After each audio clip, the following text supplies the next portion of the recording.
Hello and welcome everyone. This is Taco Movie Talks. I'm here with Matt.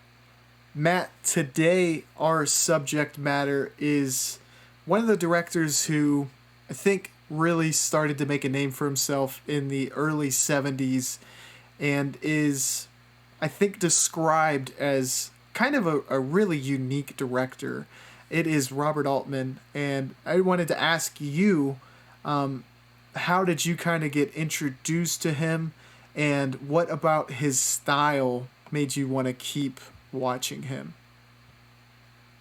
Yeah, so if I'm remembering correctly, it was, and I believe I've mentioned this YouTube video and a couple of other podcasts, but as the YouTube video where the Safdie brothers are in the Criterion closet and they're picking out a bunch of movies, and one of the ones they choose is The Player, and they talk about how great it is, and I think I watched a trailer for it, and I was like, this kind of looks interesting, but I'm gonna wait a little longer to watch it until I know maybe some more stuff about Hollywood so I can get more of the references. And then I thought it was a brilliant movie when I watched it, and just that they had a big inspiration on some directors I like. The Safdie brothers being a big one, and PTA is another one. Yeah, and he, you can tell in that movie especially. I mean, it's crystal clear, but one of the things that I've heard described, like critics describe Robert Altman as an anti-Hollywood, quote end quote, director, and the player seems to be like his thesis statement about Hollywood and all the deficiencies within that system. Was that kind of the way that you viewed that movie, and what I guess made it stick out? Not only how well executed everything was, but that a director who is fairly well known to really directly critique Hollywood, the system. Yeah, I think that's exactly what it is. And I think it's interesting that he gets so many cameos and people wanting to be in the film, even though he told them what it was about. I imagine they just all think it's interesting. So it becomes like a sort of meta movie where it's a movie about the making of the movie you're watching. Mm. And it's kind of all taken, he wants the audience to realize it's a movie when you're watching it. And he wants, people to recognize, oh, that's so and so and that's so and so. Um, and I think that one of the most interesting parts is that it feels like you are watching how the industry is run behind the scenes. And I think, him being in it, Altman being in it himself, he knows how it worked. And I think he really went for, a little comedical version or a satirical version, but it's also probably pretty accurate, how people network within the industry and kind of how people are shoved out of jobs or brought into jobs and the attitudes people have and all that stuff. Yeah, and one of the words that you said, like the Long Goodbye was the first Robert Altman movie I had seen. Second was The Player. So, like with most directors and that I find, the first one really lets you kind of simmer and marinate on their distinctive style, and you don't, at least in my experience, I don't quite pick up on every nuance that they have in the film, and then generally a little bit afterwards I start to really resonate on it and it starts to click and land more efficiently. But I will say both films, I found there to be like oddly humorous moments where I really couldn't quite tell why I found it humorous, and it wasn't like laugh out loud hilarious type funny, but I just found there to be this essence of humor in certain scenes that generally there wouldn't be, if it was like an average movie to say. And I was wondering if you just kind of felt like his cutting tone was what inserted that humor or what about him? Is it his satirical nature perhaps, or what do you kind of boil it down to why that is the case? Or also, I guess most importantly, did you find that as well? Yeah, I think the satirical aspect of it is really funny in the sense that he's the characters are doing funny things, and you're it's also like they're making fun of themselves by doing it. Like you're watching it, and as an outsider, you're realizing, how strange it is, but you also have seen so many people with these personalities, even if you're not in the industry. Um, like for example, when this scene just sticks out in my head when he's Tim Robbins' character and the players eating lunch with someone, and he has his water in a wine glass, and he's like, "This is a white wine glass or a red wine glass, not a water glass. Could I have my water in a water glass, please?" And it's just like it's such a like a meme, like, oh, he's treating the waiters like crap, and that this is the type of person he is. And another one, when he's talking to the producers, is that young guy trying to ask for all the big stars phone numbers. And he's just, and the amount of times Bruce Willis is mentioned, it's all very like, it's like he's self-aware of how everyone tends to act in the movie industry, and he's playing on that. And with The Long Goodbye, he's kind of playing on the old noir characteristics of like older noir films, but he's revamping it kind of to the 70s era. That was definitely the way I digested The Long Goodbye. Is it felt like what they would call, I guess, a neo noir, where it's kind of a breath of fresh air to those films, and I don't digest those like in great quantity. I guess to say in English, I don't watch a ton of noirs, especially the older ones I haven't seen yet. But it definitely has the distinction of being one of a kind as far as that, and like a lot of the depiction of Elliot Gould's character. I think his name is Philip Marl, Marlowe, yeah. Marlowe. Yeah. He just he has an aloofness a bit about himself. Like he doesn't have like that edge to him that you kind of like the big Hollywood actors would perhaps like in the 50s and 60s. So he almost took the genre and was like, I want to shake this up and kind of go like just directions that are kind of set in stone. If you wanted to do this type of movie, I want to go the complete opposite way and play it out that way. So he's kind of a maverick in that he is like he goes to the beat of his own drum, and it's really refreshing to see a director like that.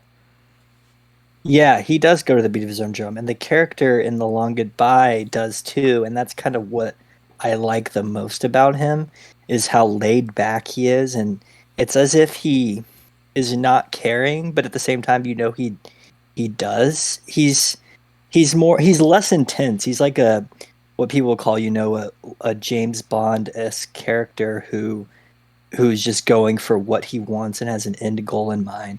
But he's not as intense or focused as James Bond. It's like he could not get what he wants, and then he still wouldn't care that much. And to me, that's mostly highlighted in those scenes of where he's with the mobster, and he just doesn't seem scared at all.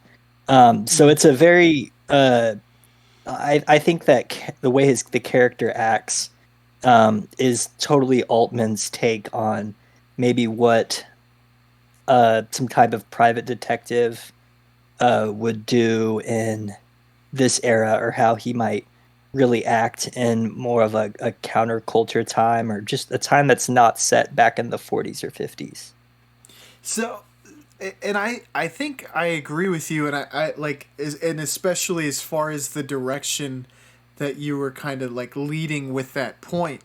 And I guess I want to ask you, from your perspective, do you think Altman was one trying to poke fun at these very stereotypical characters that generally play the lead in a noir.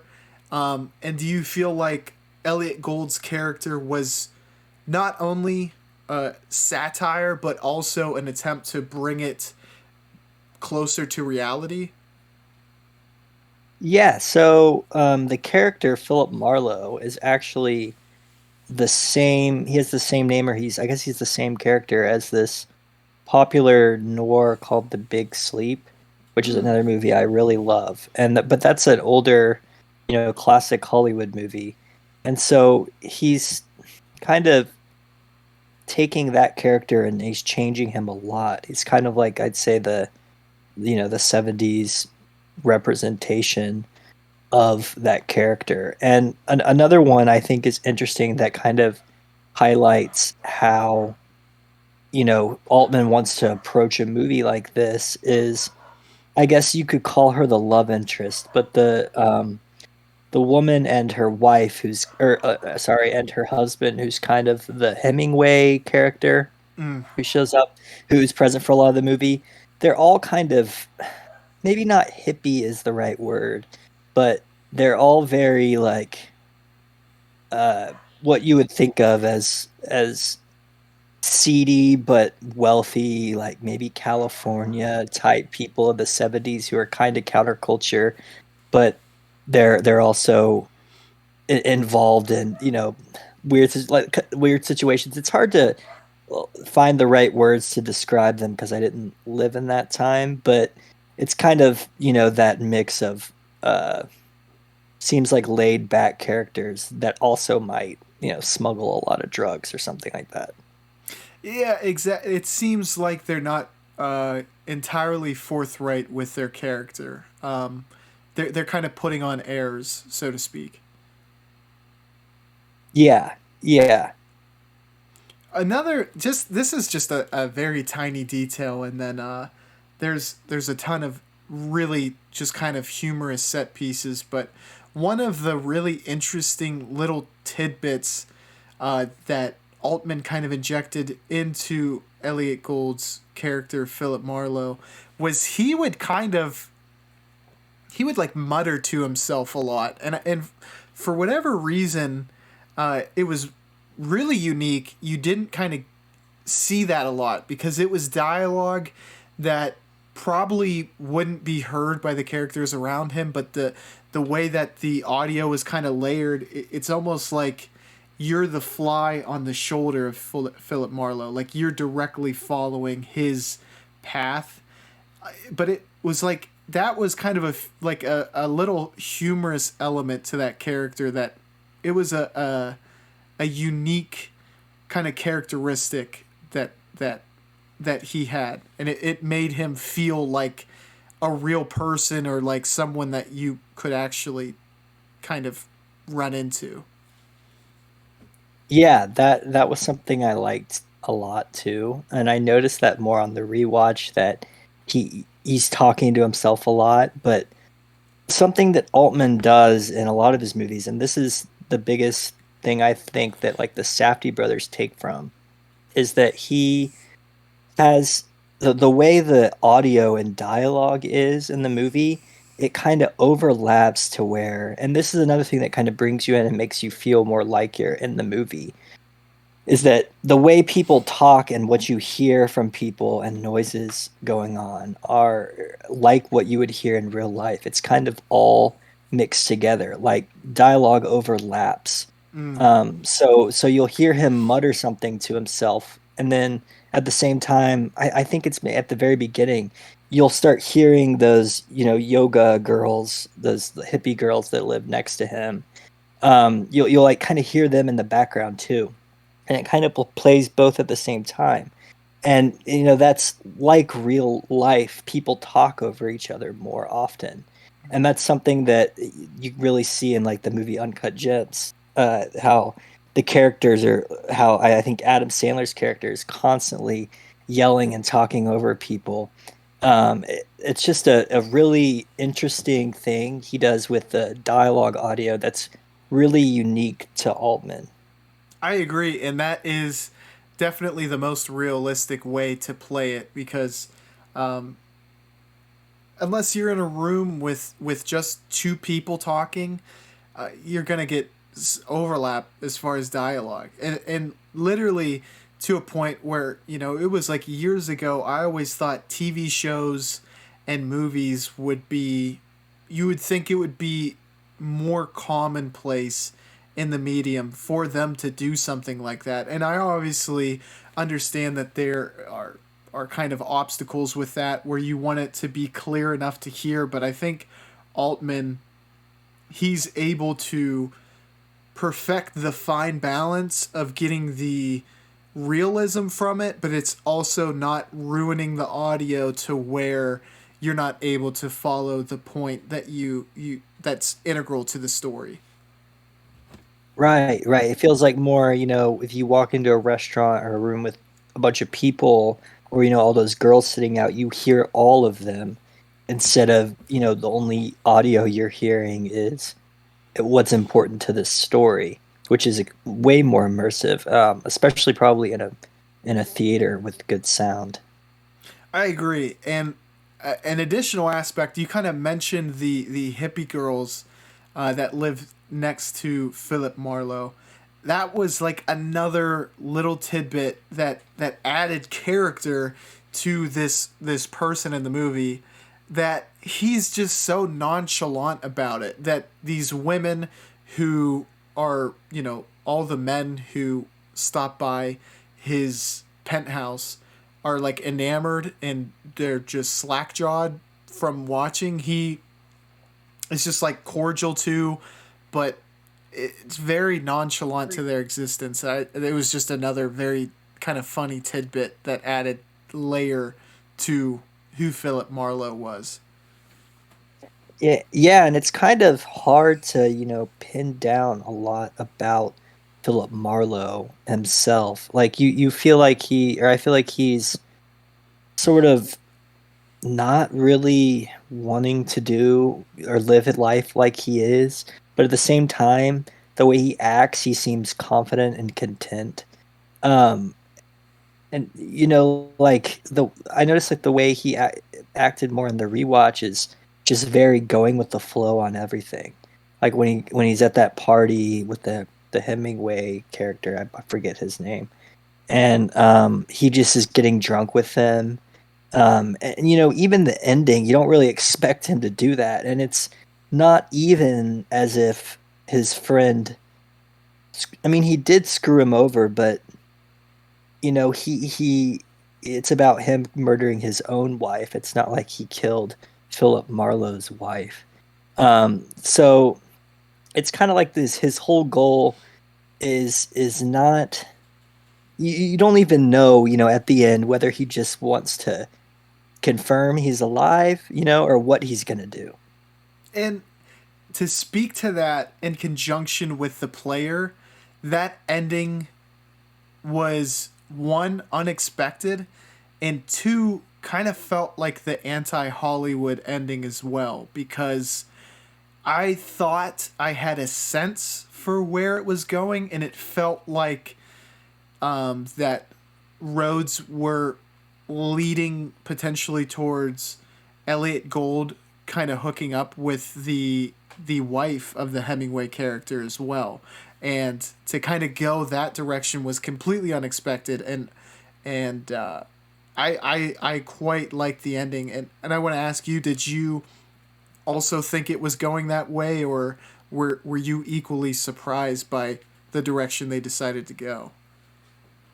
I was definitely equally surprised because I remember, well, at the end of the player, I thought it was a brilliant ending the way they tied it all together.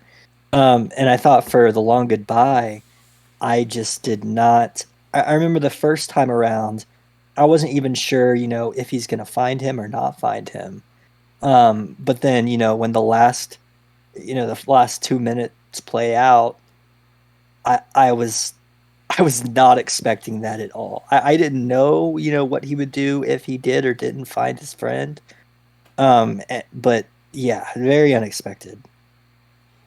The mystery to, like, I guess the entire mystery I thought was very well crafted too, and I think upon closer observation, like, because thinking about it with you and trying to like, okay, form the narrative of what happened, I feel like it actually makes a good deal of sense.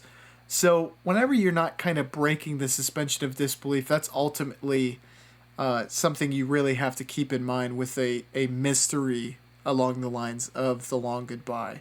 And did you kind of feel that way too? Was there anything in particular that had you scratching your head, or did you feel like it was pretty well crafted as well?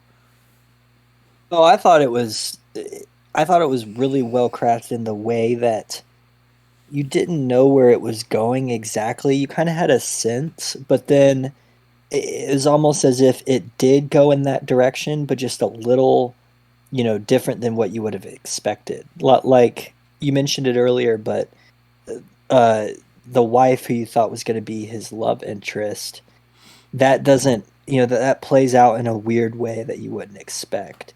And the same with the cartel or the mob or whatever they were. That doesn't really exactly play out as you would expect, and it's also there's a lot of, just like in the play, there's a lot of satirical humor that's thrown in there a bunch. Like the way the mafia boss acts. Mm. He's funny. Like he's scary, but he's also funny. And then the way Philip Marlowe reacts to him is also funny. So in a way it's a little lighthearted, and it's kind of not taking itself completely seriously, but the way it all comes together, it's really really well done. and and that's why I'm happy that not only we watched two films, but we got to kind of talk about the films as well, because like my immediate reaction after watching the film was I like didn't know why, but found like some humor in the film, but also thought like didn't quite pick up on the satire until a little bit after the player, and then now it's a lot more evident upon speaking with it too. So like some of the decisions I was like a little perplexed by from my original view, but I think it's something that once you get a taste for the director, I think comes together pretty damn well. Yeah, yeah, the way he is making fun of characters that he has taken from his real life most likely taken from his real life experiences, to the sense where you can go, kind of like when we were talking about kids, you could see someone and say, oh, I know someone like that. It's kind of the same thing with these personalities, even if you're not, in the un, cartel or underground business, or you're not in the Hollywood industry. You still see and know or have met people similar to them. And what makes it funny for me is, the things they say and the way they act. I find it funny because I'm kind of thinking, oh, that's totally someone, or something that a person like that would do. And I think that Altman realizes that, and he makes his characters in such a way that, you can make fun of them, but also you enjoy watching them and the way they act. Absolutely, and the kind of Kingpin esque character, he was one of the most entertaining parts of the entire film. I absolutely loved that character to the point where I was really excited to see him come back onto the screen. But the original scene, I honestly I think the two most memorable scenes are the ones that he is in, where he smashes his girlfriend in the face with the bottle. That is like the most memorable scene and most entertaining and maybe even oddly hilarious scene, because it, it doesn't make a whole lot of sense in the punchline being that's someone I really love. Imagine what I'll do to you. I love that whole set piece, and that felt satirical in itself too, right? Yeah, yeah, that scene is ridiculous, and so is the one where he gets everyone to take their clothes off because I guess Yes, he thinks they're going to be recorded or something, but he's at first he's like, just take your clothes off, and then he's like, okay, everyone's going to. It's just it's so strange, and it's like a extreme version of what a kingpin like that would do. Like he's scary because he did just whack his girlfriend with a glass, wine glass or whatever it is, and that's extremely violent. But at the same time, he doesn't seem like he's actually going to hurt Philip Marlowe, but he probably would. Yeah, like he's a very eccentric character for sure, and that is punctuated uh, super well by the scene you mentioned where they all take their clothes off, and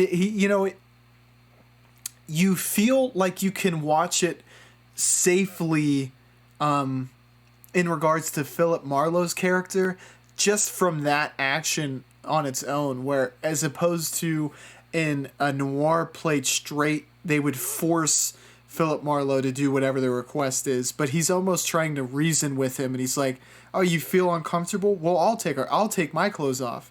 We'll all take our clothes off." And then Marlowe, the smartest man in the room, never ends up taking anything off because he knows that things are going to play out in his favor because he's already set them in motion, which that was all super well done. Also, just a little tidbit, cameo by Arnold Schwarzenegger during that scene, which was pretty crazy to see him just playing a really small role knowing what he would go on to become.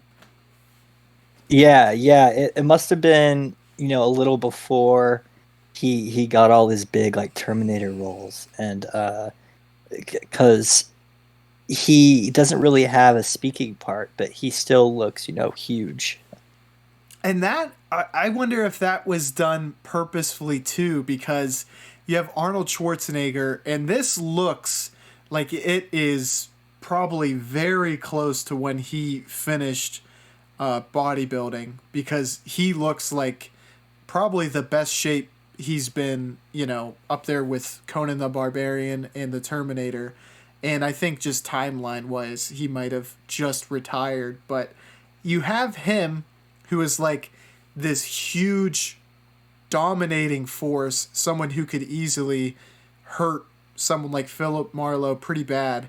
But then you have the other bodyguards who are not nearly as intimidating as Arnold Schwarzenegger. So it was kind of like this weird, like, sticks out like a sore thumb where he has one bodyguard who's huge and then the rest are kind of don't seem super intelligent and also don't seem nearly as physically intimidating. Yeah, yeah. All his bodyguards aren't very, intimidating at all. And I love how, he mentions how, I think it's when they all leave the room, to the girl, he mentions how it was just over $5,000, and that makes you think these guys maybe aren't that big time, and also the way they're acting, the bodyguards don't really seem like they know what they're doing that much. Arnold's just kind of sitting there, um, and the kingpin guy's just acting all weird and crazy, and if they're making such a big deal over 5 grand, maybe it makes them look a little, I guess, not as harmful, which is kind of, or not very scary, which I think is kind of what he was going for, just in the totality of everything about the group. I liked the Hemingway character, and I guess, do you think there was, because I feel like on the face of it I might have missed a subplot between the doctor and him. Was, like, what exactly was set in motion? Was it just intoxication as to how he died, or was there something more to that I missed? I don't think there was something more to it. I was also a little confused about that part. Like, you see him talking to him earlier in the movie when he just kind of, Philip Marlowe kind of pokes his head in there or outside the screen door. And then, you see him again later when they're at his, beach house. Um, but it seems like, he maybe was embarrassed or it doesn't even seem another strange thing is he seems like he has so much money that what was it, like $4,000 that he owes him, I think Mm-hmm. wasn't doesn't seem like very much to him, but he was so against having to pay it.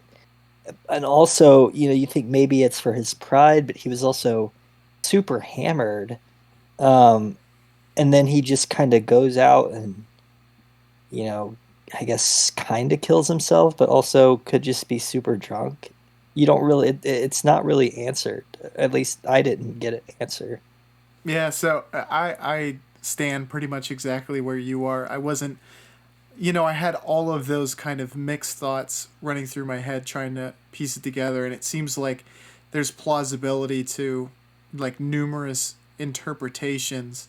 The thing that I will say is I kind of really enjoyed the plan that Philip Marlowe's friend put in place to scam the kingpin and then kind of get away with it by faking his death. Like the faking of the death wasn't something that really even occurred to me until really late in the movie. So to kind of sculpt or write a story in a matter where you're a step ahead of the audience is that's going to really make the audience be able to enjoy it a lot, and that worked for me certainly. Yeah, I kind of started getting a sense. I remember the first time I watched it because, rewatch, I already kind of knew what happened. But I think I started getting a little maybe idea because of the pictures and the fact that it was in Mexico and the fact that just he seemed a little suspicious. Um, and then it is the way the whole thing is told is a little hard to follow on a first watch. I would say a lot of the reason I enjoyed the movie on my first watch was because the way that how kind of laid back and kind of the way the movie flows and the Philip Marlowe just kind of goes with whatever's happening. But that kind of, drifting that he does is what makes it a little harder to follow because you're not exactly sure why he's going to do everything he is. I mean, you follow along, why he's talking to the the mafia or the cartel, and then you also get an idea of why the Hemingway character is important. But a lot of it is I feel like it's more like an atmospheric type of feeling of this like neo-noir movie and less focused on the whole plot, even though the plot is super interesting itself. And I feel like some of Philip Marlowe's character it affects the audience where you you feel relaxed in the scenes that you watch him just because of how relaxed he is. Did you feel that way too, Matt? Yeah, yeah, and that was especially in those scenes where you feel like this is the point where these guys are going to start like cutting his fingers off to get their money or something like that. But the way they act and the way he acts, I especially notice like when those guys leave the room and he kind of knows his deal went through. He just it's like he already knows. He just casually picks up his jacket, lights a cigarette, and just walks out. And it wasn't even gonna say anything to them. It's just that kind of that scene I think is a the perfect example of just kind of how his character is going through this movie and acting. And I kind of wanted to speak on this, and I think, from what I've read, the early 70s is pretty much defined by a lot of directors who broke away from the status quo. And so much so that people kind of delineate the time period where New Hollywood started to take hold. And violence was shown more in films. Endings became more poignant, impactful, and started to stray away from what would become known today as a Hollywood ending. And it seems to me as though, like, Robert Altman is, without having seen a ton of his filmography, is almost the poster boy for this time period, I guess. And having seen more of his filmography, Matt, do you think that rings true, I guess? Yes, yeah. As you were saying before you even said the poster boy comment, I was thinking, he does kind of represent the '70s era, like this. And another thing, that I think kind of goes with this possibly is that this movie felt kind of like an American Breathless to me. Mm. Much different than Breathless, but maybe it was just this one thing in particular about how he's always has a cigarette in his mouth, like the main character in Breathless did. How he's kind of like a noir detective type of person, but he also is super laid back and doesn't care. And the movie just kind of goes in a direction you wouldn't expect a noir to go into. But yeah, I think along with Coppola and movies like Chinatown are similar to this. That whole neo noir movement started around this time, and I think this movie is kind of the centerpiece of what a neo noir is. And if you see his other films, they all kind of have that 70s. There's different names for the class of directors, but it'd be other people like Hal Ashby, um, you know, Francis Ford Coppola, um, Brian De Palma, I think is considered in that group. All the new age or whatever they call them directors. I kid you not, Matt. Almost instantly, very, very quickly, within watching The Long Goodbye, all I could think was this seems like an American version of the lead of Breathless, the actor who has collaborated with Jean-Luc Godard. I just looked his name up. It's John Paul Belmondo, and I couldn't agree with you more. I don't know if, like you said, it's the constant cigarette smoking, the facial features, or also the kind of attitude that they carry themselves with during their films. But there is definitely a huge comparison that could be made there. But and there is something about this time period as well, to speak to your point, where subverting the expectations that you come to the theater with, um, it rings true to the audience. It feels like you're getting a bit of realism, which is always, I think, fans of cinema, people who love to consume a lot of cinema, really enjoy. And there's something to be said about this time period, because in today's day and age, it still is impactful. And I think it's because, as movies are very cyclical, and what directors, producers, etc. try to propagate, and what is financially successful, it makes films start to kind of replicate themselves to where when a film like this and a film like The Player and probably a lot of Altman's filmography breaks the mold, it becomes something where you can really admire all of the creative choices that were made for it to stick out. Yeah, yeah, and you know, myself having seen a lot of, early noirs like from the 40s and 50s, and then seeing the neo noirs after, Breathless came out, after the 60s and the 70s.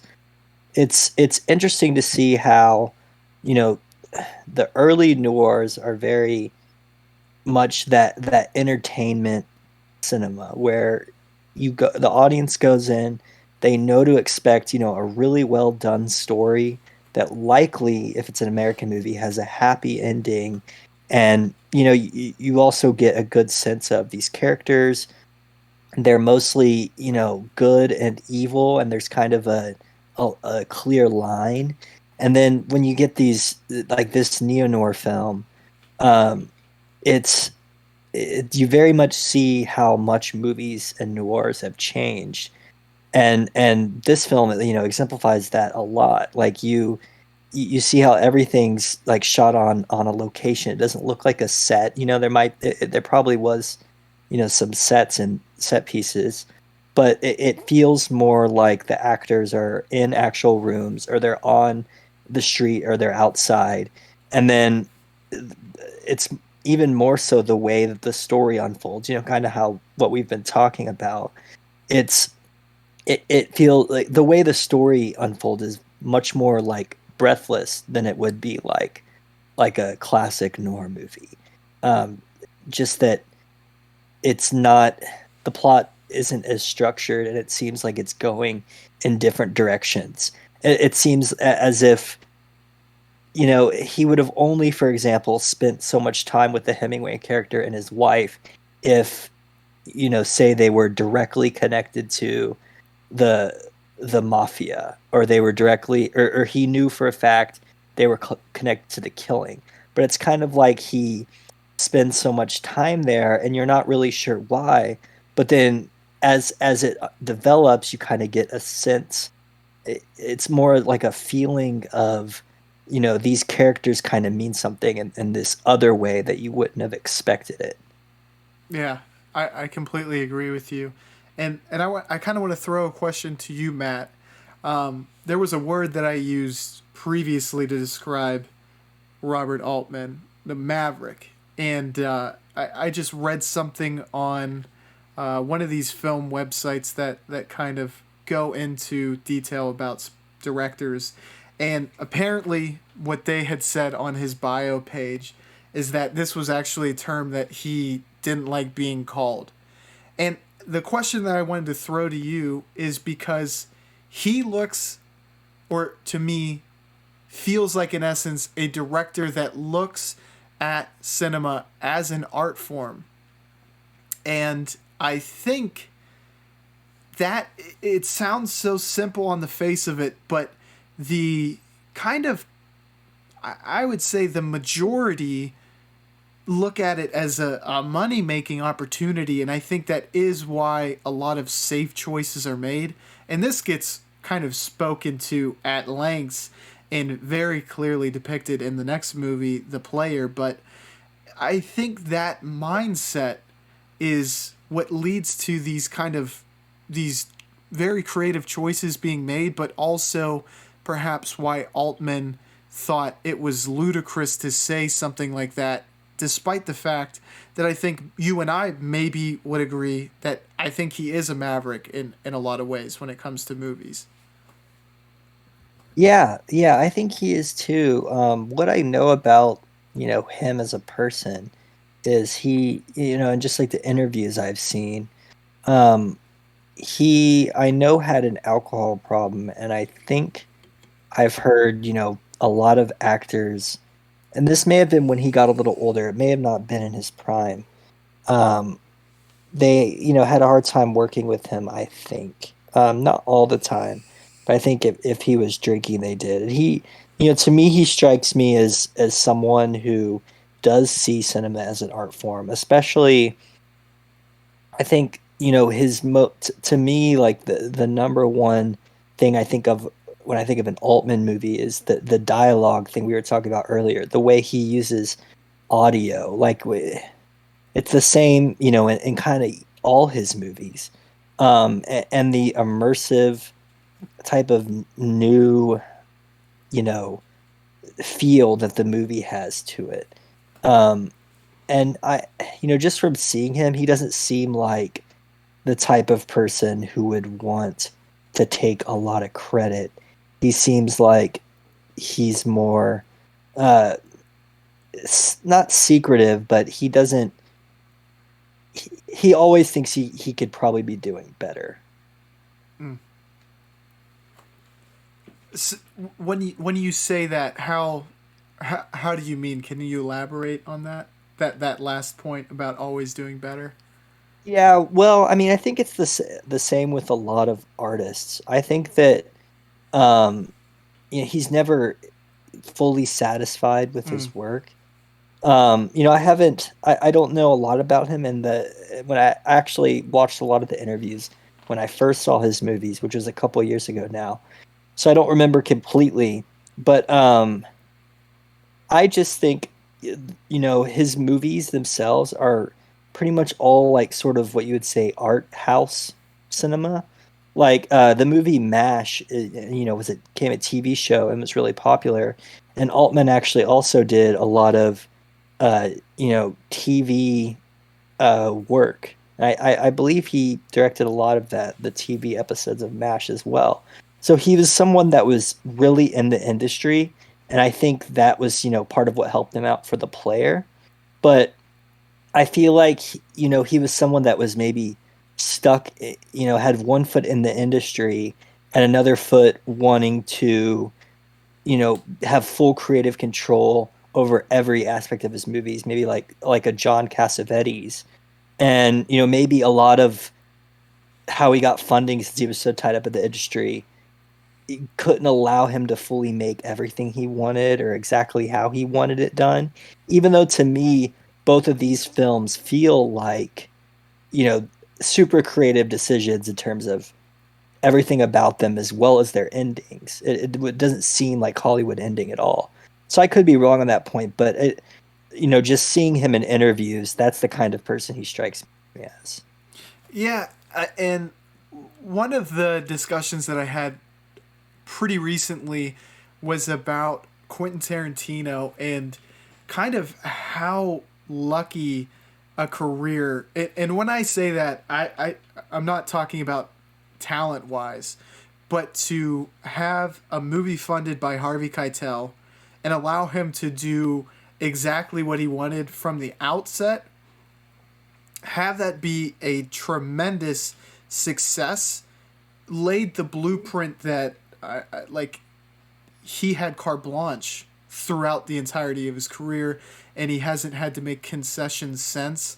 And just from the sentiment that I get from these two movies, and kind of speaking to what you were saying, Matt, it seems like there might be some underlying feelings of the fact that he had to give creative license to do things that he didn't necessarily think would make for the best story is probably something that impacted him quite deeply.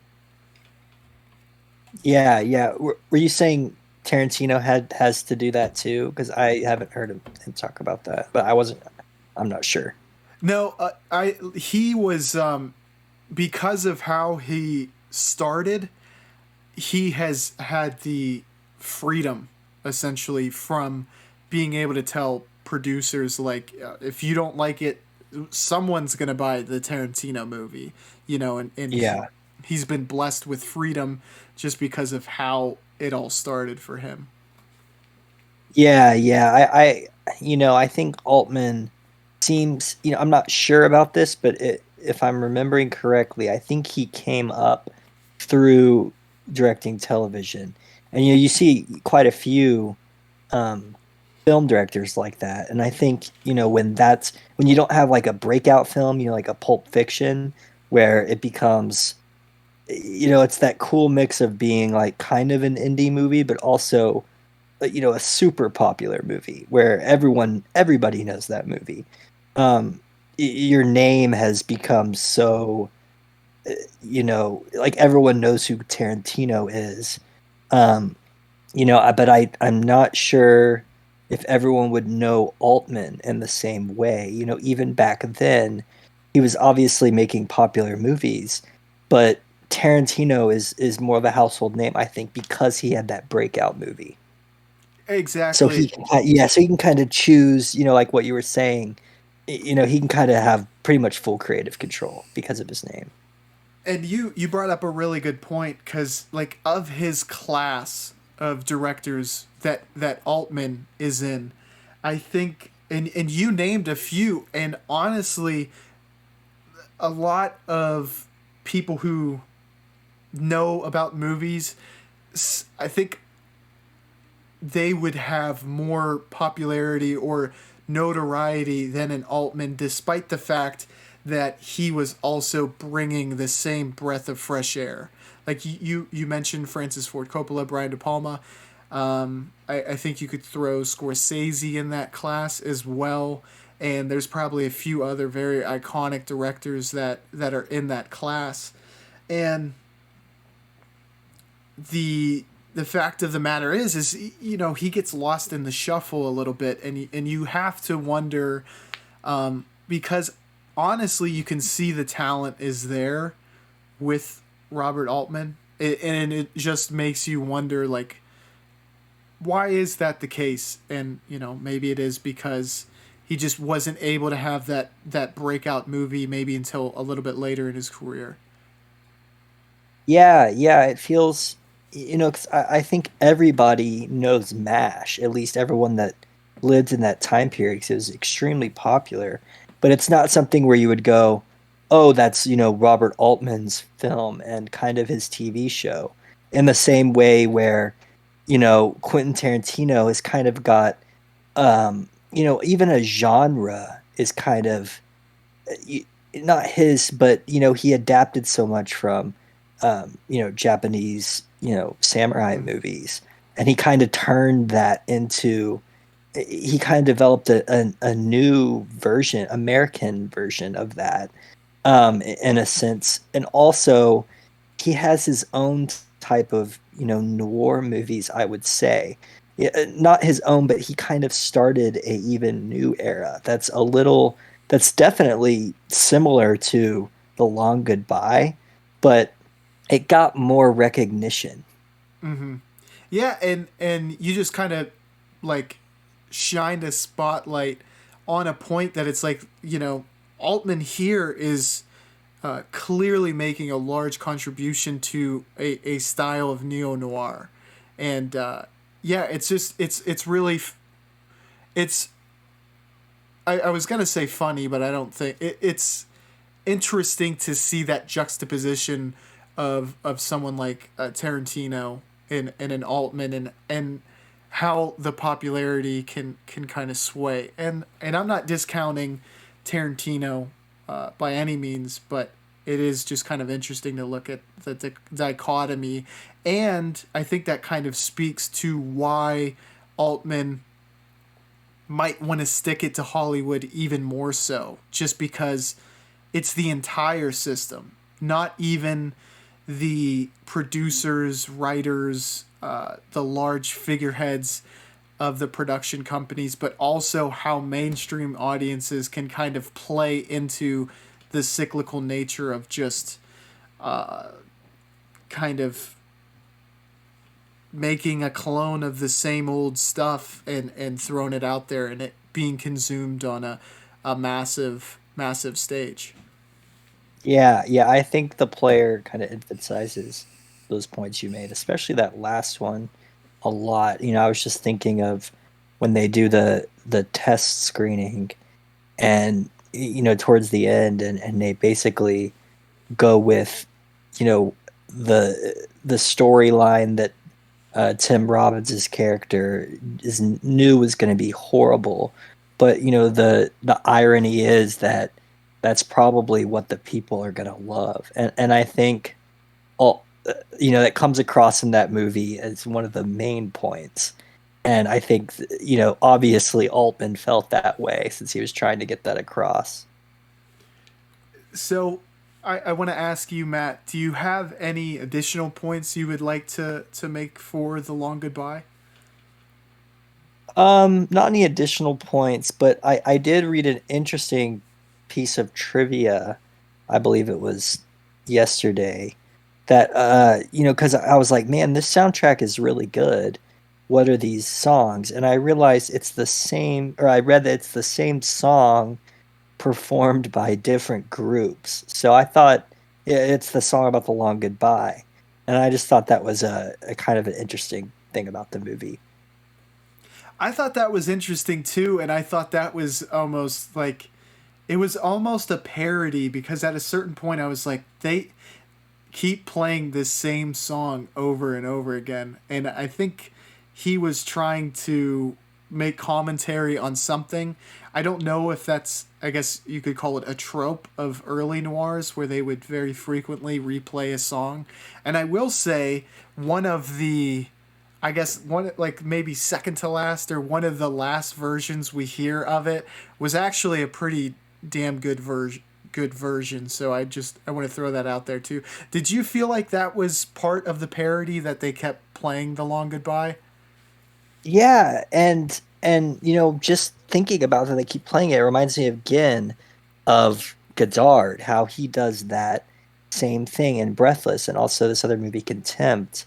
He uses the same. He'll like bring in the sound of the similar song when something is happening, and he cuts it out like super in a super obvious way, and it comes in these weird points, and it makes me think that how I think I haven't really read anything about their similarities, but I think Altman took a lot from those early Godard noir movies. Like, there's that, and then, we already discussed the characters, but also I think it's the way he's challenging the audience.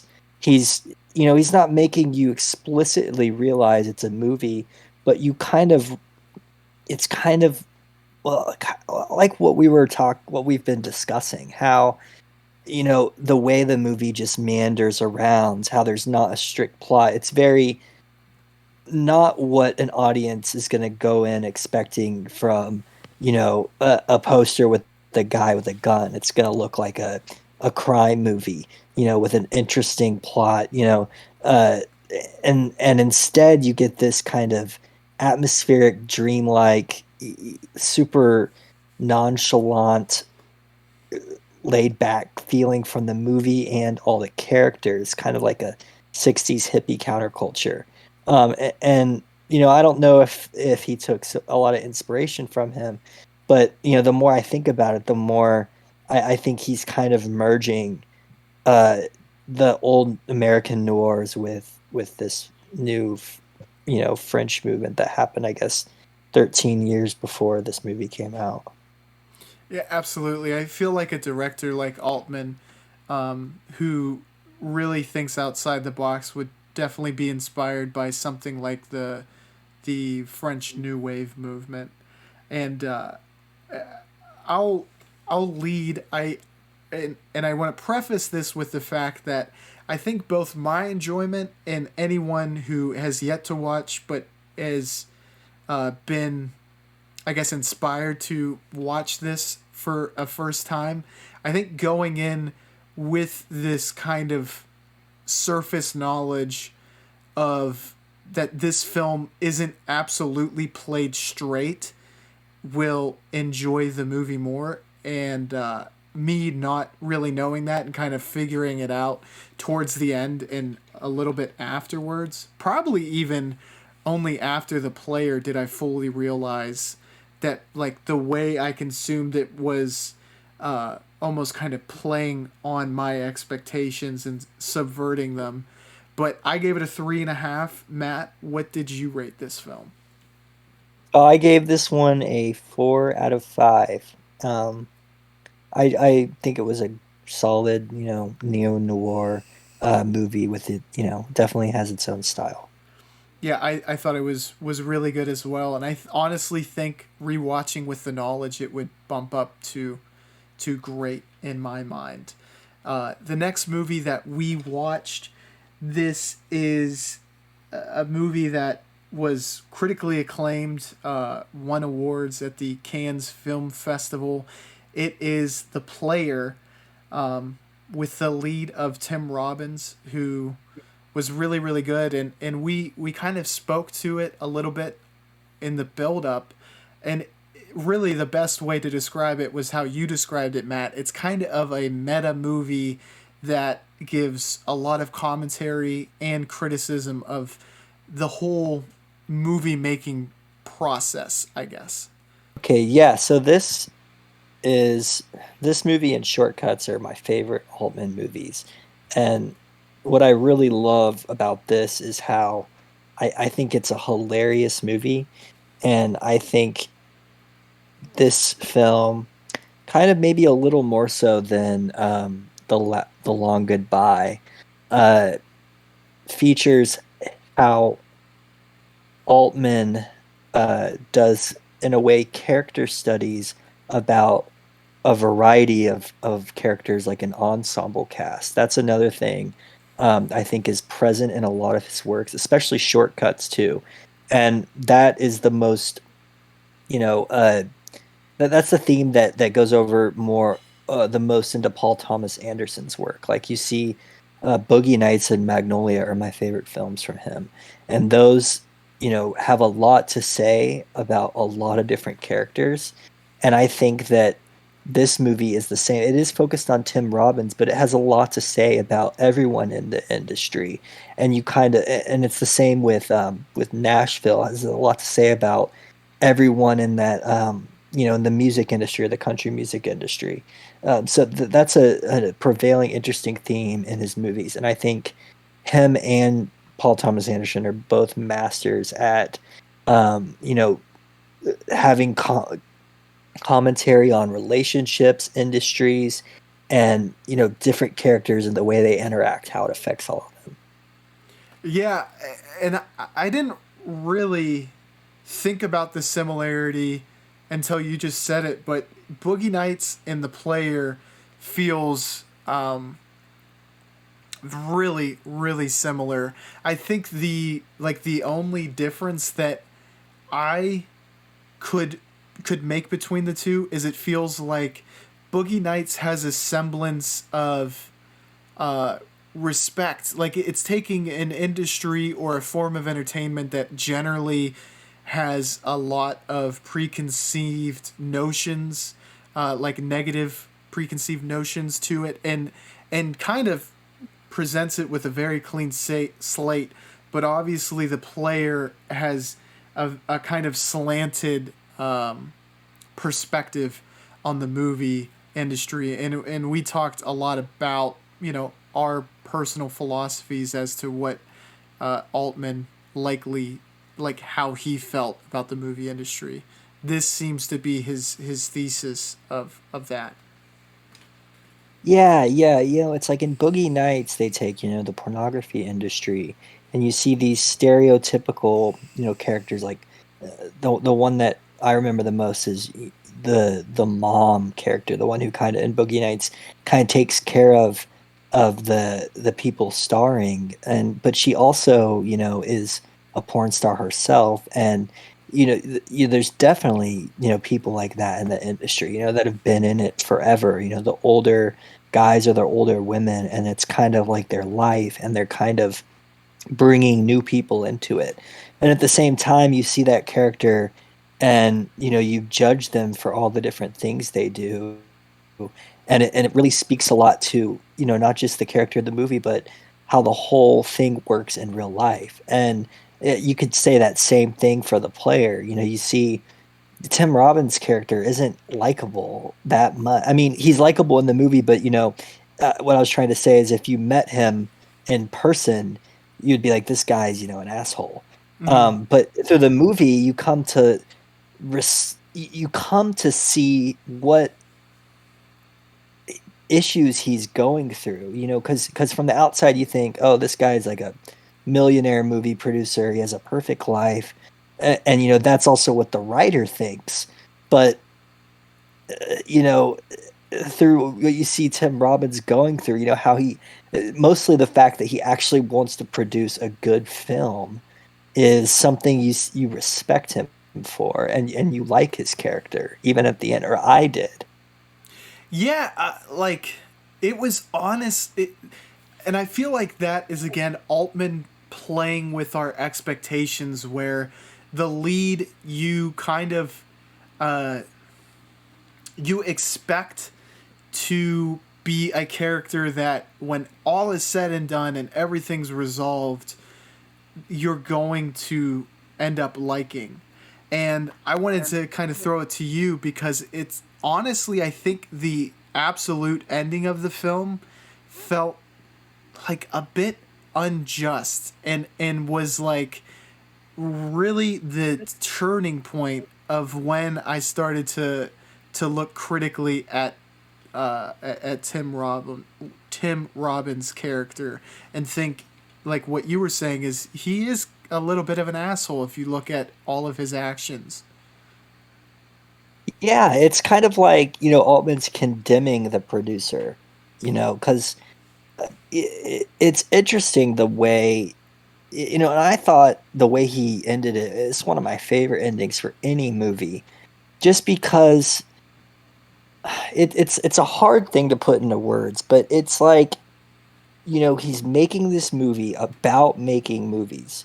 And then at the end, it's like he completely makes the audience realize that you're watching the movie. And I can't think of another film that does it so explicitly except for the end of the Holy Mountain, if you Yeah, remember that ending, yeah. where it kind of leaves you afterwards, or it leaves me like really thinking about the film, and it's like it comes full circle, um because you know the way he describes, you know, the way he's describing, you know, the movie itself and what's going to happen, and then Tim Robbins gets excited about how he's going to get away with it, and you don't really want him to get away with it, but he but it's almost like you also feel like he's about to get replaced by someone who's even worse, and I think that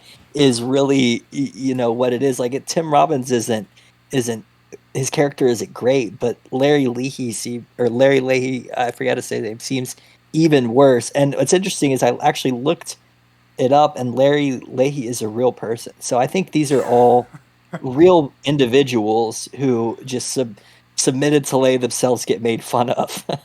That's actually hilarious. That I think it's Larry Levy, maybe I could be, Levy, yeah. that he would subject himself or you know was able to be in on the joke. But just a couple points. Like you spoke about Holy Mountain, I was thinking that myself, and I wasn't exactly sure how to make the comparison. But since you were able to do so, I it's like, you know, that whole film is so absurd, so like I guess psychedelic. I think would, I don't know if you would describe it as surrealist or psychedelic, but either way, they had built up an ending to where the only way they could live up to the expectations is to break the fourth wall and just completely break the movie, so to speak. And this movie, I like the ending even more so than the Holy Mountain because it felt like the punctuation to the point he was trying to make. And it was the best and most effective way to illustrate it, I thought. Yeah, I agree. The end, or the Holy Mountain, to me is like I still call it probably the strangest movie I've ever seen, because everything when I was watching, you know, everything that was on screen was just extremely absurd. And you know, I was thinking, you know, how did they do this? Why did they do this? It's yeah, that movie is crazy. But in the same way that, you know, it's obviously a different type of absurdity, but this movie, you know, constantly is, making fun of all the characters and itself. And so I think, what you said about, it being like the best punctuation at the end of a film like this is just so true. To me, it strikes me as a genius type of ending. One of my favorites because you don't really expect that to happen in the phone call, but as it's playing out, and as he's pulling up his driveway, and then they're like, "Oh, we'll call up the player," and you're just like, "Oh my god!" Like I was like blown away by the ending. I just thought it was so intelligent. Exactly, and the movie does a really good job of taking your attention away from that entire subplot. So, Matt, you were speaking about how good the ending was, and I think we're both completely in agreement as to how good the ending was. And I also there was a lot of really intelligent moments as to how the majority of the characters were portrayed. And one of the awesome cameos that I really liked was Vincent D'Onofrio's character. And how did you kind of like how he was portrayed as the writer? Do you think that there was some commentary being made on that type of portrayal of a writer? Yes. I'm not extremely familiar with the process, but from what I've heard from a friend who went to school to specifically write films and also just what I've read online is that producers are getting, thousands and thousands of scripts, the big ones, like the one that Tim Robbins' character portrays.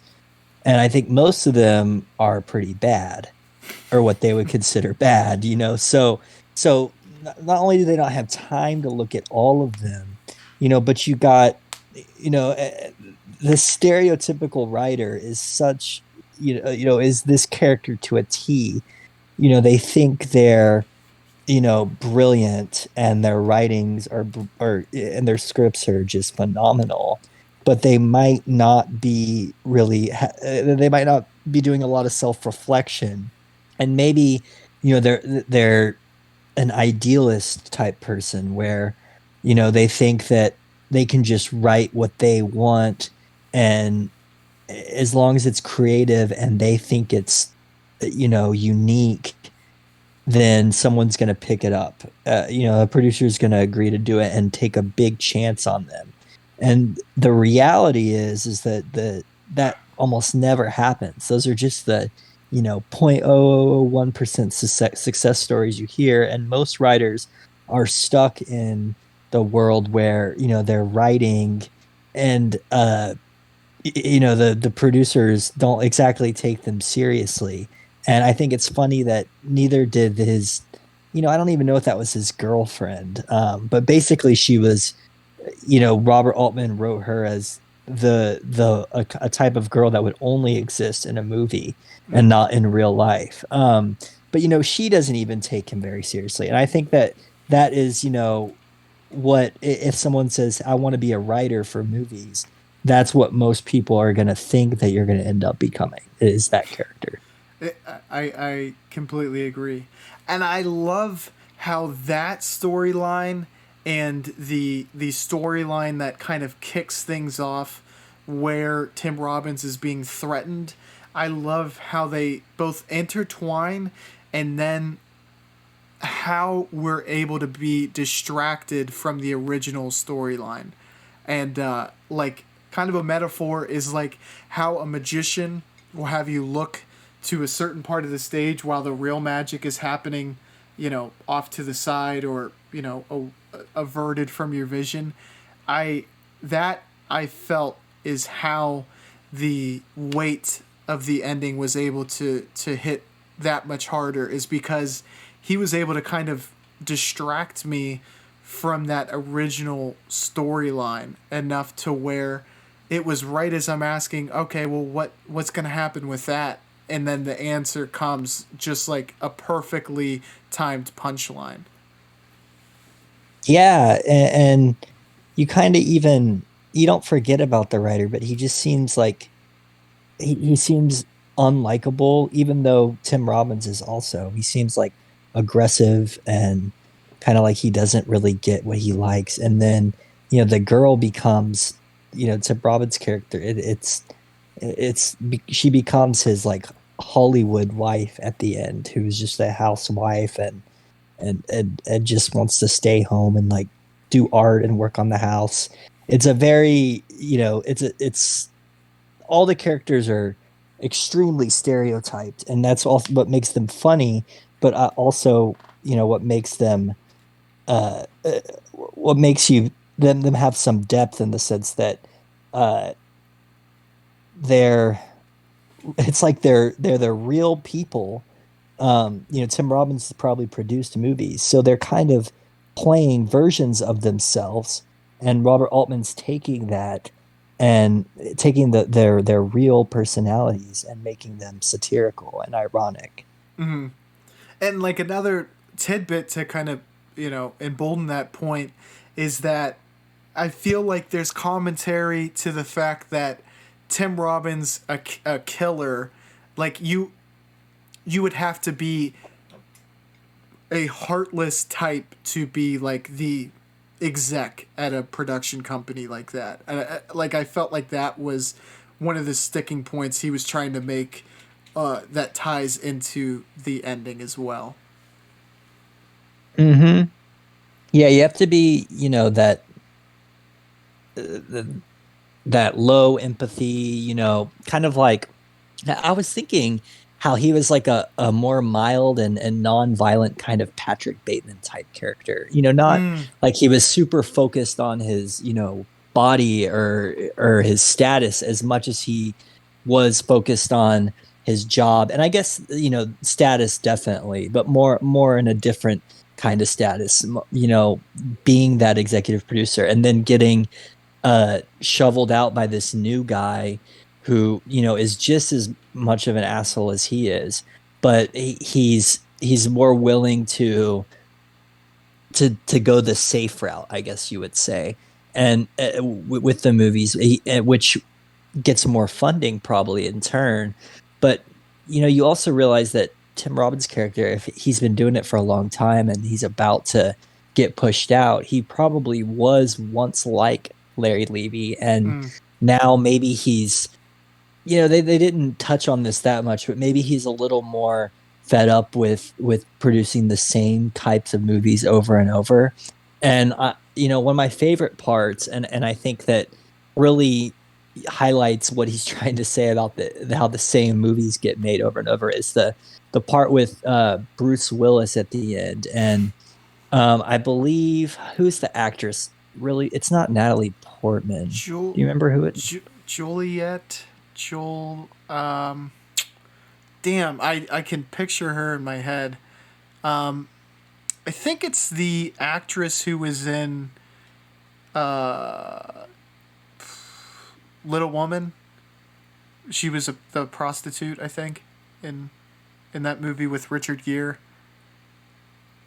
Yeah, she's a super famous actor, and they always say Juliette they say Lewis.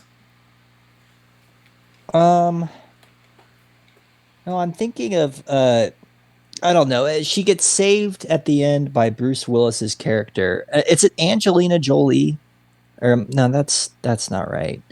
Um, anyways, uh, that scene where he comes and saves her is like, he's making fun of the obvious, ending to every Hollywood movie where they get saved and it's like they run out and they're safe at that point. And it's interesting because I used to catch myself when I started watching more movies think that, oh, this is definitely going to happen. This character's got to get killed at this point or saved at this point, or he's not really going to shoot this guy. This guy is safe and can't die. And that's almost always the case in like big budget Hollywood movies because they're safer. But then as I watched more films that were, I guess, lesser known or independent and then more foreign movies, those expectations kind of change. And he's kind of making fun of those expectations you have. By the way, I looked it up. It's Julia Roberts. So the hints I gave you, I think, were completely wrong. So I think it only confused you further. But I I wanted to say I thought the original script that was proposed, that they were kind of like, especially Tim Robbins, he thought this was gonna be like a complete bomb. The original pitch had me sold. I don't know if you felt that way as well, but I was like, that would be a badass movie to watch. Yeah, I know. And I think it's the one scene that I remember a lot as well is how they're talking about how they need the stars, and how Tim Robbins' character is saying, no, let's have no stars for this. It's kind of indicating maybe he wants to start changing up what he's doing a little bit. And then the guys he's talking to are kind of like, look at him like he's gone crazy. Like, what do you mean there's not going to be any stars? Like, we have to get top billed A-list actors for this. Yeah, exact. And honestly, the pitch that the script writer said as to why it shouldn't have stars, he had me like sold hook, line, and sinker.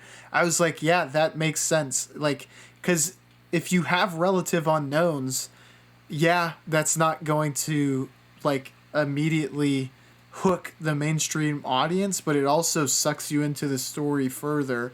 I'm sure there's a lot of examples where you or I see films with actors we're either not familiar, well, just in general, not familiar with. And it does. You only see them as that character, as opposed to, like, Tom Cruise is always the example I use, but when you see Tom Cruise, you only think, this is Tom Cruise as a pilot. This is Tom Cruise as, an invincible superhero. Like, it does, there's, and I think he is able to make his point very succinctly in doing that, and in pitching it that way. Yes, and the way so many people think about movies, and this isn't a right or wrong way. It's just how people think about them all the times. Is that's a Tom Cruise movie, or that's a Bruce Willis movie, and so you go in expecting the character to act the same. So that's why it's interesting when you see Tom Cruise in a role like he is in Magnolia, because you're so expecting him to play a variation of a certain type of person, and that can be that's like, there's so many actors like that. Almost all the top A-listers are kind of like that. They have, you see them as a badass, or like a John Wayne, and then when they do something different, it usually, for people who watch a lot of movies, I'd say it's more interesting for us because you're so used to seeing them in a certain role, and if they really kill it doing something different, you realize, hey, this is a great actor. Adam Sandler in Uncut Gems, same kind of thing. Yes, exactly. And another kind of comparison I wanted to make, we compared this to Boogie Nights, and I think this isn't so much parallel. It's actually kind of like a flip side of a coin, where, and I think we were speaking about this last week, Once Upon a Time in Hollywood is a love letter to the time period in which Altman actually originated, the late 60s, early 70s time period, where he would really start to make a name for himself. This feels like a portrait of 90s Hollywood, warts and all, and showing all the behind the scenes knowledge as to what it is truly like. Yeah, and I'm not familiar with actors and actresses like by name from that time, but when I looked into, like, I have the Criterion for the player, the Blu-ray, and I was looking at different extras and supplements, and it's almost as if everyone in the movie is also a famous person. I think we kind of touched on this a little bit, but the amount of people who show up as producers of the movie and are actually producers in real life is like almost every character. And so it's like there's all these layers to the movie. You know how I was saying earlier how it's like a movie about making a movie, and then you realize that it's a movie about making a movie about making a movie. And then you also got another layer where these people are acting in a movie, playing themselves in the movie business. And you also wonder like what kind of direction did he give them? Was he just kind of like act like yourself, or did he say you need to act like a stereotypical, producer here, say these kinds of things, act this sort of way? And you have to think. I mean, are these people who look at it and think, okay, I'm in on, like I'm hip to the joke, so to speak? I would imagine so. Either that, or maybe he, and I don't know specifically if this is how he looked at them, but there is that potential that, he was able to hook in the people that he is parodying in the movie. Yeah, and something interesting is I think that there's a subtle divide between the people who seem to like love like be like a film nerd and really get into films as a whole. Like in the opening, there's so many mentions and references to different movies, like how they're talking about that Orson Welles Touch of Evil, and at the Mm. beginning how it's like an 8 minute long or Yeah. 8 minute consistent shot, and then he kind of does that too with the beginning of the movie. um and then you got those two guys that are constantly trying to pitch the film to Tim Robbins' character at different points in the movie, and they seem more like they're in the industry, but they are trying to make something a little creative.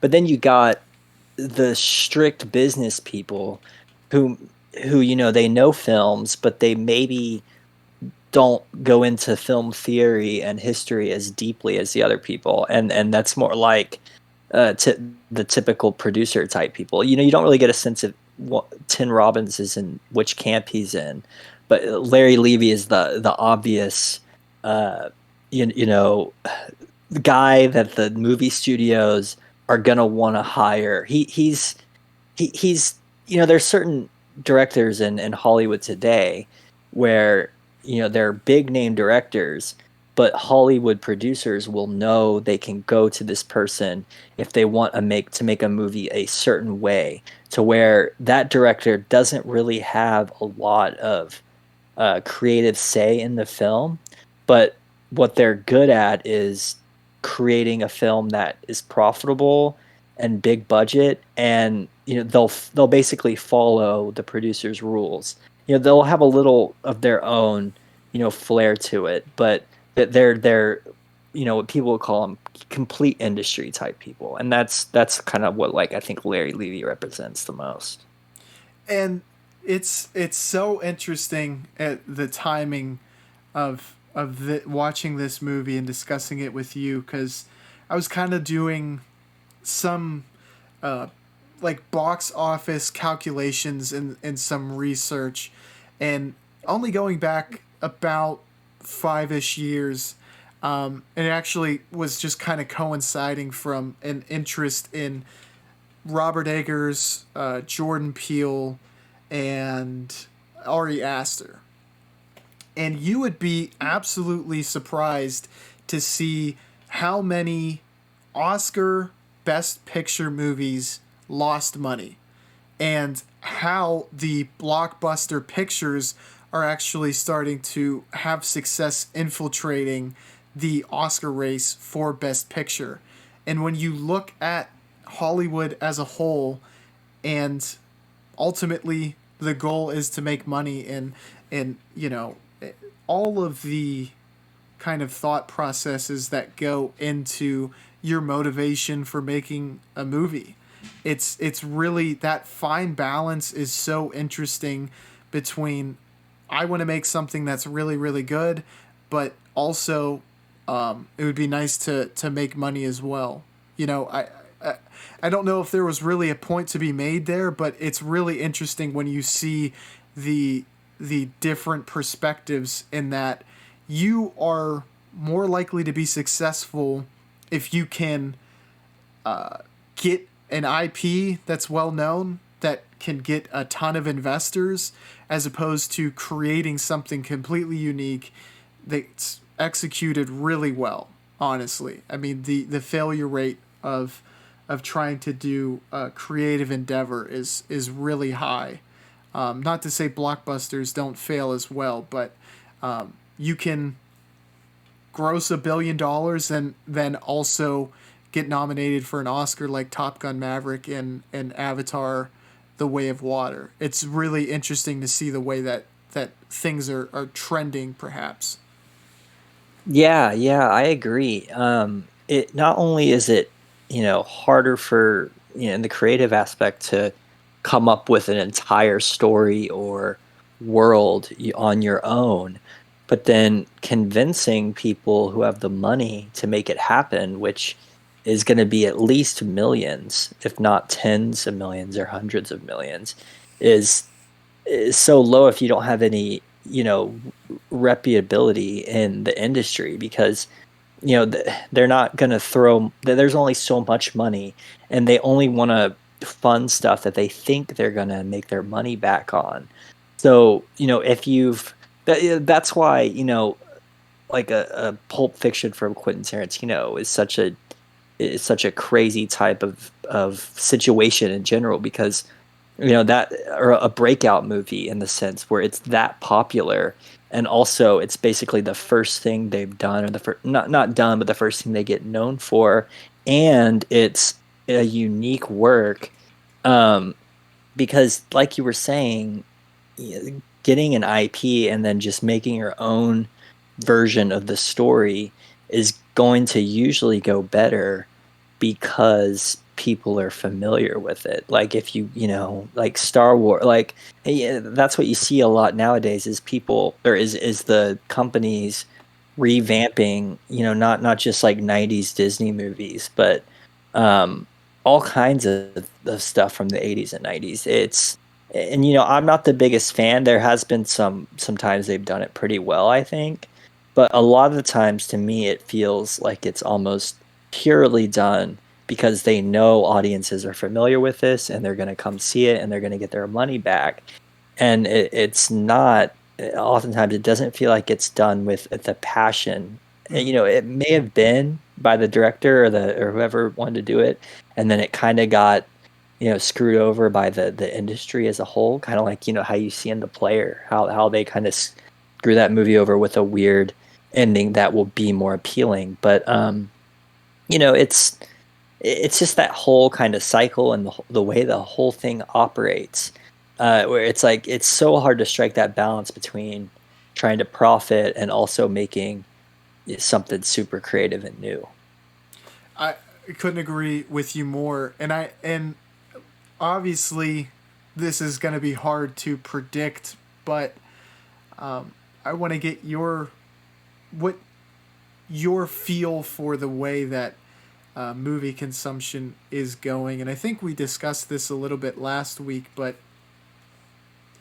do you think there is a turning point coming in the immediate future, like 3 to 5 years, where fans are going to be more, not open, but I guess demanding of original stories and almost push back against the reboot kind of I don't know if I guess culture that Hollywood has really taken strongly to.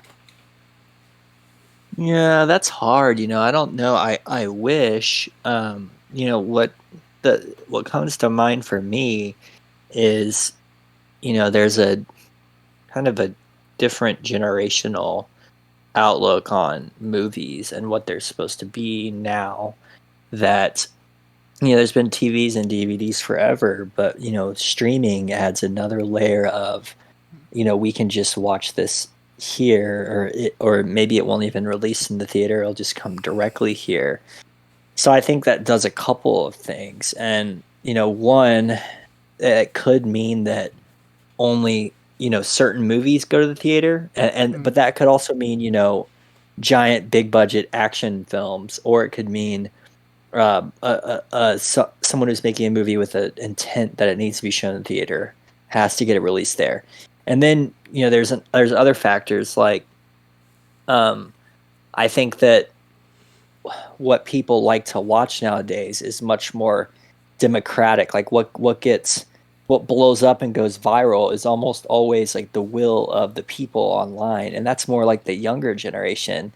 And so it's as if people can more pick and choose what they want, and this could mean that only what's super popular gets made more because more people are just turning that on, but or on their televisions at home. But also I think that there's got to still be people that want new movies with original stories coming out. And I mean, you see how popular something like the A24 studio is, and they like it's because they pick and choose films that feel like they're more indie. mm, Like those three directors you just mentioned earlier usually make movies that are produced by A24. mm. And so I think there's gonna continue being companies like that have a goal kind of to make something that's that has a unique story behind it. Just because you see there definitely is a demand for that, and you see it online and uh, in real life too. If you go to like a more independent theater.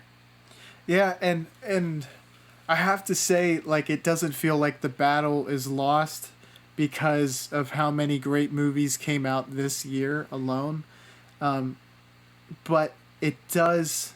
It feels like the theater experience is probably what's going to change most profoundly. And I don't know, it could be completely rebounding, but from the pandemic, there seems to be a hangover to where the motivation to see a movie in theater is really only for blockbusters.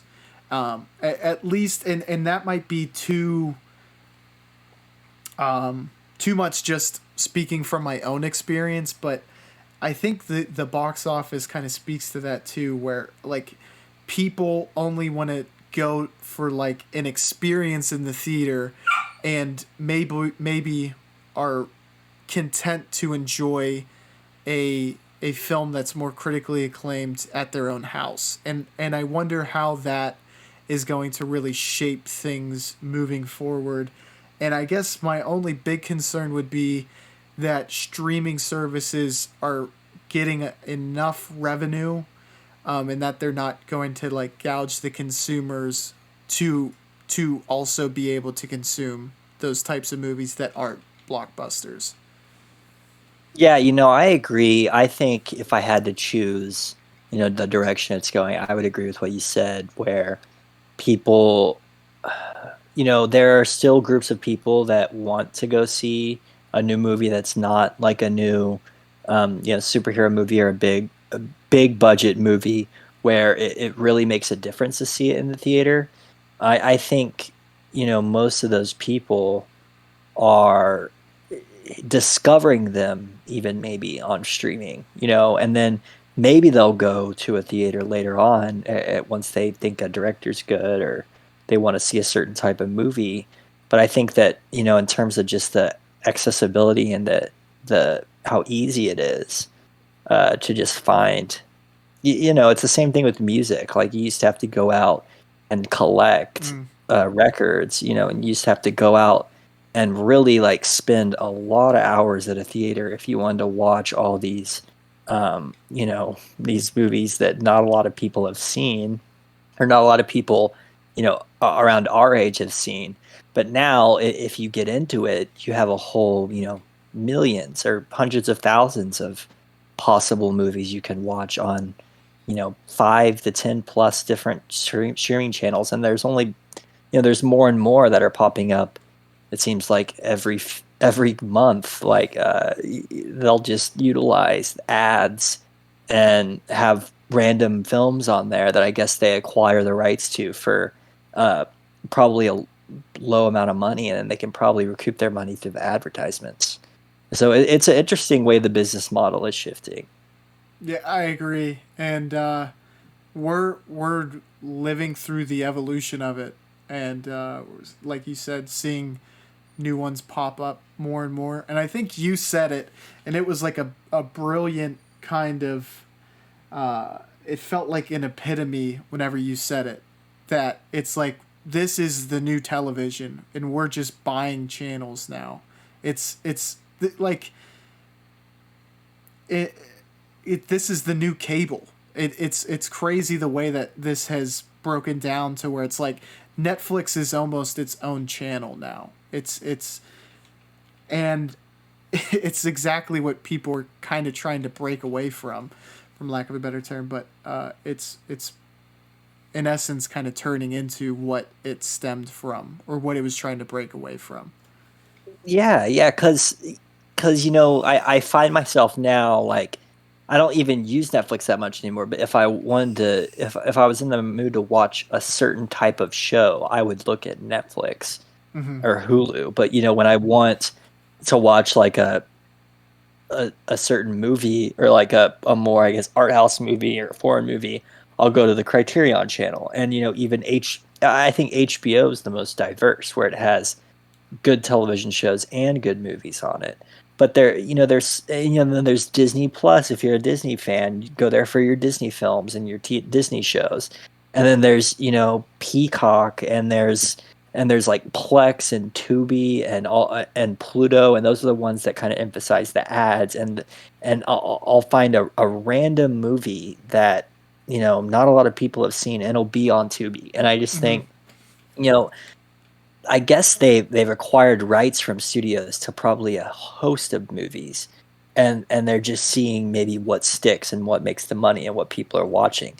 So yeah, it's a big time evolution, and I kind of find myself uh, going to certain channels or browsing through different streaming services depending on what I'm in the mood for. Shout out to Tubi, because that's where I saw my first Werner Herzog movie on. Like, they have the most just out there, like Yeah. their collection is just a amalgamation of everything. Like, they have just not like B movies, like straight to TV stuff, and then like you just can randomly find like half of Herzog's filmography on there too. I love Tubi.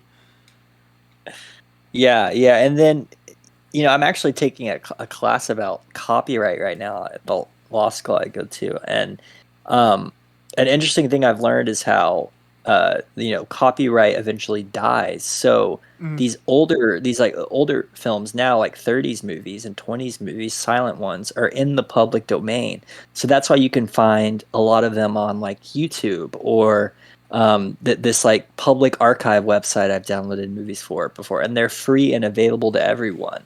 And so it's a fairly recent thing because the copyright protection lasts quite a while and they tend to extend it a lot. But I've read, like a court opinion about how it's necessary that we allow these older films to become into the public domain for like historical and educational purposes.